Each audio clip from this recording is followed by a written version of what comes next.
አንዳንድ ሰዎች ስራ ላለመስራት ርዝቅ በአላህ እጅ ነው እኔ በአላህ ተወኩል አድርጌያለሁ ብለው የሚቀመጡ አሉ ይሄ ነው ትክክለኛው ተወኩል በአንጻሩ ደግሞ ሰራህም አልሰራህም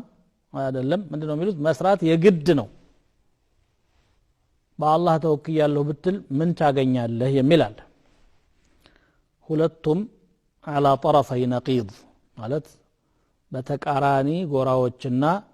ትክክለኛውን የእስላም ግንዛቤ ያልተከተሉ ሐሳቦች ናቸው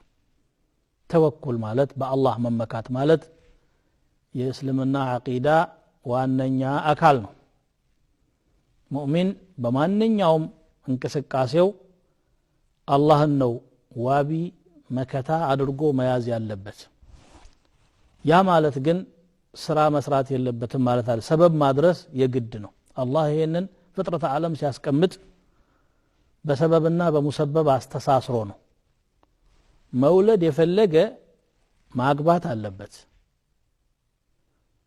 ማትረፍ የፈለገ መነገድ አለበት ለምሳሌ ማምረት የፈለገ መዝራት አለበት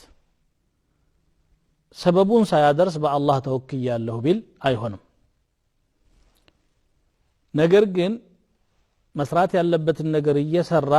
ውጤቱ በአላህ እጅ ነው ያለው ብሎ ማመን ነው ማለት ነው የነገደ ሁሉ አያተርፍም ያገባ ሁሉ አይወልድም ያረሰ ሁሉ አያመርትም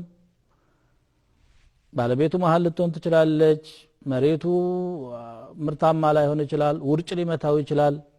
ንፋስ ሊመታው ይችላል የተለያየ ችግር ስለሚያጋጥመው አንድ ሰው የሆነ ሰበብ ሲያደርስ አላህ ለስኬቱ ዋቢዬ ነው ብሎ ማሰብ መቻል አለበት ማለት ነው ነብዩ ሰለላሁ ዐለይሂ ወሰለም በሱነን الترمذي እና በሌላም ኪታቦች በተዘገበው ሐዲሳቸው لو أنكم تتوكلون على الله حق توكله لرزقكم كما يرزق الطير تغدو خماصا وتروح بطانا بالله لا يبتمكو تجبي يهونون ممكات أعوافات عندما يرزقوا يرزقاችሁ ነበር አሉ ሲሳይ ይለግሳችሁ ነበር ባዶ ሆዷን ከቤት ትወጣለች ሆዷን መልታ ወደ ቤት ትመለሳለች አሉ ወፍ ብድግ ብላ ተወኩል ማለት ሰበብ አለማድረስ ቢሆን ኖሮ ወፎቹ መሰማራት አያስፈልጋቸውም ነበር ቁጭ ብለው አላህ የሚያመጣው ርዝቅ መጠበቅ ግን ነብዩ ሰለላሁ ዐለይሂ ወሰለም ሰበብን ማድረስ ራሱ ከተወኩል ጋር